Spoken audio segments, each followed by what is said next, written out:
Major League Baseball recently made bat speed metrics publicly available to us peasants through Baseball Savant, and in doing so, mended some fences between the nerds who say their stats rule and the boomers who say their cataract eye test rules. We finally have some common ground here thanks to the shocking results that show Giancarlo Stanton, yes, the 6'6", 250-pound muscle freak with 400 career home runs, swings the bat fast. It's a nice win for both sides because it validates what we see when we watch baseball, but it's also important to know this is exactly how fast he's swinging in relation to others. By the way, the most interesting thing about that data dump to me was that Luis Ariz had the slowest bat speed in the majors. So do with that what you will. But honestly, the bat speed metrics, along with everything else the baseball world of research has given us, just in the last 10 years is truly incredible. But we live in an entertain me now kind of world, where a 21-year-old Paul Skeens throwing 103 in the 6th inning isn't even doing it for me anymore. Although if you ask 6-year-old me, I was convinced Kyle Farnsworth was accomplishing an Old Testament level feat by throwing 97. I guess what I'm saying is that I'm addicted. I'm addicted to stats and I need more of them to compensate for my rising tolerance. So I decided to make some up. Here's a list of my made up stats that will probably never exist in the future. This is an idea that's been floated around baseball circles in the recent years and is especially interesting given our current ability to measure catch likelihood at the start of every play. So for example, this play. We know that at the crack of the bat, the catch probability for center fielder Brandon Nimmo is 80%, but Nimmo gets a terrible jump and has to dive to make the catch. So while it was 80% to start, it certainly wasn't that high after a second or so. This stat is basically a snapshot in time, which would help us tell the full story of the play a little bit better than we can now. It's not that hard, Scott.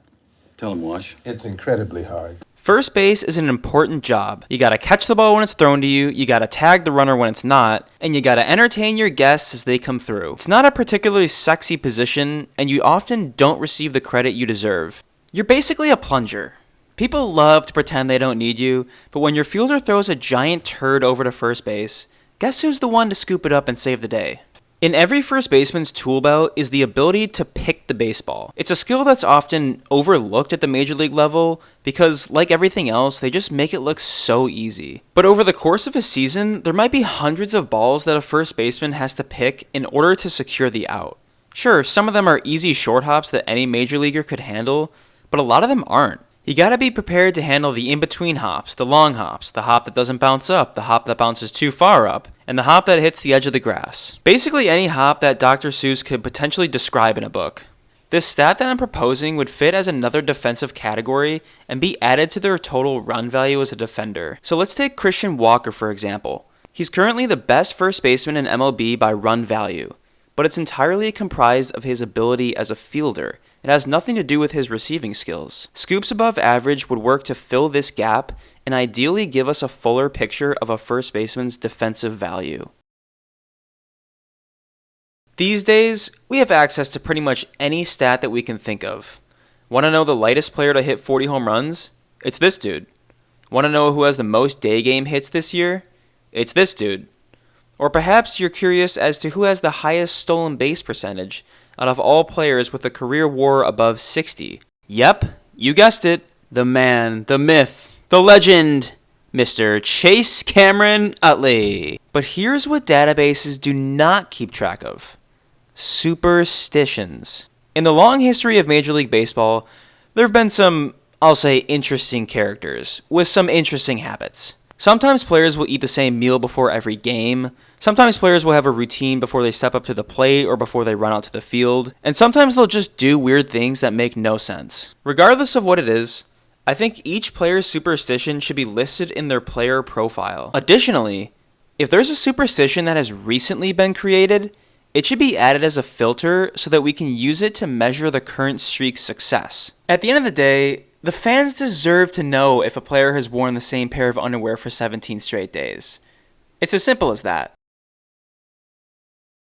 One of the old adages of hitting is that it's all about timing. If you're on time, you can put your best swing on the ball and hit it hard. But if you're not, you'll probably swing and miss, and if you're lucky, you can just take the pitch and hope it's a ball. In order to be on time, you have to see the pitch for what it is. Strike or ball, curveball or fastball, inside or outside.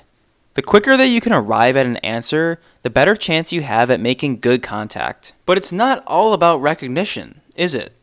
Because hitting isn't just seeing the ball and reacting. At least, not anymore with how hard these psychos are throwing now. You have to be making calculated guesses when you're standing in the box. For example, let's say you're facing Garrett Cole, one of the premier strikeout pitchers in the game, right? Obviously, he throws hard, so that's problem number one. But then his secondary stuff is so nasty that a lot of times you end up getting caught in this awkward position where you're late on the fastball, but you're still early on the breaking ball. What you can do to get yourself back on time is to start guessing either the pitch type, the location, or the sequence. This helps eliminate several possibilities and simplifies your approach. Take this matchup that happened last year. In his first two at-bats, Cole went upstairs with the fastball and got Nimmo to strike out and fly out. So when it came time for his third at-bat, Nimmo had it in the back of his head that he was probably going to try to elevate the fastball again with 2 strikes. And when he did, Nimmo was ready for it and was able to beat him to the spot. Pitch recognition, along with the other stats in this video, will probably never exist. Because the people that actually create these stats will come to me with their pointless questions like, how do you calculate this? What are the variables? And were you high when you thought of this? And I'd turn to them slowly, take my headphones off and say, sorry, I couldn't hear you. And no, I was drunk.